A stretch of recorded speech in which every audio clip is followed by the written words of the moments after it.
Sonora FM.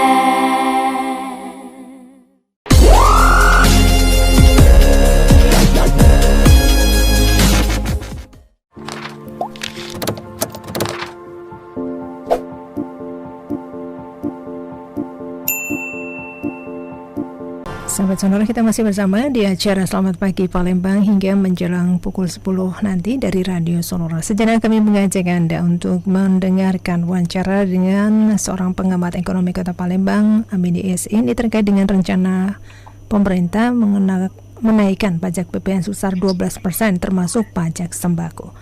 Pak Amidi, selamat pagi. Selamat pagi, Mbak. Selamat pagi pendengar Radio Sonora yang tercinta. Baik, terima kasih waktunya Pak Amidi. Ini Pak Amidi, ini ada rencana pemerintah untuk menaikkan pajak PPN sebesar 12%. Komentarnya seperti apa Pak Amidi? Bukan menaikkan pajak PPN, mengenakan pajak PPN atas sembako. Ya. Ya. Baik, Mbak Endah. Jadi begini, kan tujuan daripada pemerintah ini meningkatkan penerimaan pajak.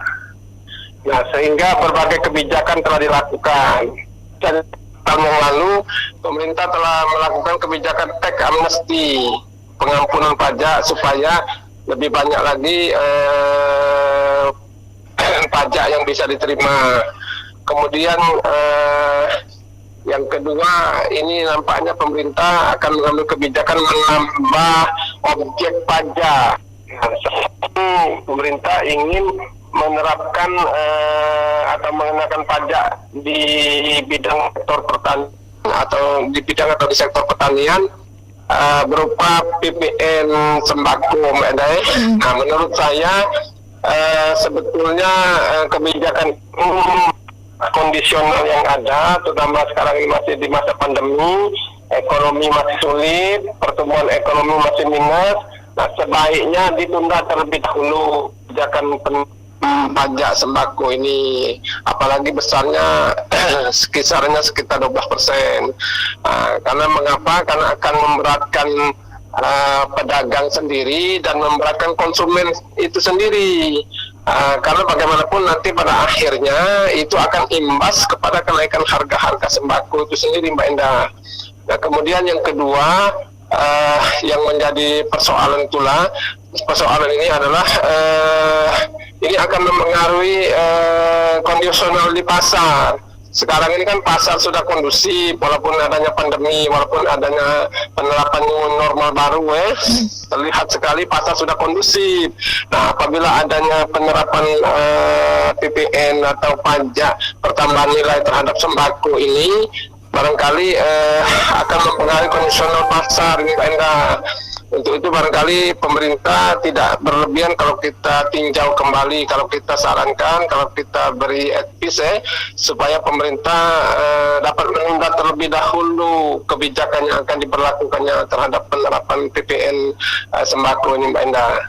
Ini sebelumnya kan tidak dikenakan pajak ya Pak Amidi? Dulu kan tidak dikenakan pajak. Iya. Nah, mungkin pemerintah melihat kondisional keuangan yang ada, melihat kondisi penerimaan pajak yang ada, sehingga barangkali pemerintah terpikir ini objek yang potensial untuk dikenakan pajak, sehingga timbullah ide atau gagasan untuk mengenakan pajak PPN terhadap sembako ini, Mbak Endah. Nah, tapi sekali lagi ini kan bukan sekedar memberatkan produsen saja atau pedagang saja, tapi pada akhirnya kan akan memberatkan konsumen.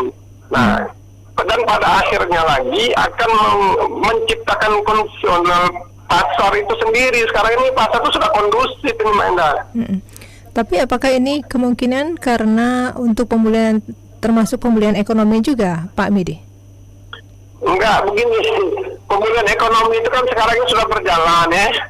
Nah, banyak upaya yang bisa kita lakukan, bukan hanya menggenjot penerimaan dari sisi sektor pajak saja atau dari bidang pajak saja, tapi banyak faktor, banyak aspek lain yang bisa kita lakukan dalam rangka memulihkan ekonomi ini. Misalnya mempercepat pengeluaran atau penggunaan atau penyerapan anggaran itu penting sekali. Kemudian yang kedua, sektor-sektor ekonomi atau bidang-bidang usaha ekonomi yang macet, yang stagnan, nah itu barangkali perlu diberi insentif, perlu diberi semacam dorongan untuk mereka bisa bangkit kembali. Nah ini barangkali yang menjadi titik tekan kita. Nah tapi kalau dikenakan pajak ini justru yang tadinya kita sudah melakukan berbagai langkah terhadap pemulihan ekonomi ini, justru kita akan kembali Mbak Enda. Ini yang disayangkan nanti. Makanya di lapangan atau di media-media atau di perbincangan-perbincangan di ruangan-ruangan publik ini kan sangat menyayangkan sekali apabila pemerintah dengan serta-merta memperlakukan PPN terhadap tembakau ini, Mbak Enda. Ini juga termasuk pengenaan pajak untuk sekolah ya Pak Amidi ya? Iya, banyak sekali. Jadi begini, sepertinya pemerintah itu kan ingin sekali untuk meningkatkan penerimaan pajak. Nah, sehingga pemerintah lupa bahwa dalam rangka penerimaan pajak itu kan banyak yang bisa kita lakukan, banyak langkah yang bisa kita lakukan. Misalnya selama ini kan objek pajak yang ada ini kan belum tergali. Nah, itu terindikasi dari tax ratio, perbandingan antara pajak yang diterima dengan pajak yang dibayarkan orang. Nah, kan itu kan baru sekitar 60-80% itu, Mbak Enda. Nah rata-rata bahkan 60%, berarti kan masih bisa ada potensi 40% lagi yang bisa kita gali. Nah kenapa tidak potensi ini saja yang kita gali? Misalnya banyak sekali orang-orang mengemplang pajak, banyak sekali orang-orang memanipulasi pajak misalnya. Nah kenapa tidak aspek ini saja yang kita kejar terlebih dahulu di masa pandemi ini? Itu yang barangkali yang perlu kita kejar. Apalagi kita lihat rinti ekonomi yang selama ini bergulir. Nah ini kan potensi penerimaan pemerintah, Mbak Enda. Nah kenapa sih kita justru mau mengambil objek pajak baru yang akan diberlakukan justru akan membebani pasar, membebani konsumen dan produsen ini, terutama terhadap sembako ini kan produk vital, Mbak Enda. Nah ini kan kebutuhan sangat priority, sangat pokok sekali. Nah kalau kita lakukan atau kita kenakan pajak, saya tidak bisa membayangkan bagaimana harga sembako itu akan diberlakukan di pasar nanti, itu, Mbak Enda. Ya. Pak, ini juga terkait dengan rencana pemberian relaksasi pajak atau tax amnesty jilid 2. Bagaimana komentar Bapak? Nah, itu bisa dilakukan ini, Mbak Enda. Justru itu yang harus kita segerakan. Yang dulu kan amnesti jilid 1 atau tahap pertama kemarin kan masih belum optimal. Yeah. Nah, barangkali kita akan melakukan lagi tax amnesty jilid 2 ini untuk mengoptimalkan tujuan dari tax amnesty itu sendiri. Kan tujuan tax amnesty itu kan ada beberapa. Yang pertama, kita ingin mengembalikan uang yang parkir di luar negeri yang tidak kena pajak, supaya orang-orang yang parkir uangnya luar negeri itu akan mengalihkan uangnya ke dalam negeri untuk berinvestasi.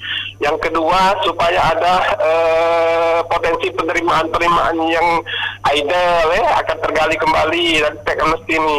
Nah, yang ketiga tujuannya supaya orang-orang yang tadinya terhutang pajak karena tidak ada tax amnesty, beban pajaknya berat, nah dengan adanya tax amnesty dia bisa membayar pajak ringan, misalnya separuh atau seperempat saja dari sisi pengampunannya. Nah ini yang barangkali justru yang mendesak untuk kita lakukan tax amnesty jilid 2 ini bila perlu segerakan di masa pandemi ini. Ini barangkali Mbak Ena. Oke. Berarti ini bisa juga menjadi solusi ya Pak Hamidi? Iya, tax amnesty jilid 2 ini justru menjadi solusi. Jadi kita sembari menunda rencana kita akan mengenakan pajak terhadap pertambahan nilai sembako ini nah kita terlebih dahulu lakukanlah untuk melakukan kebijakan tax amnesty jilid 2 ini terlebih dahulu. Nah nanti kita lihat perkembangannya.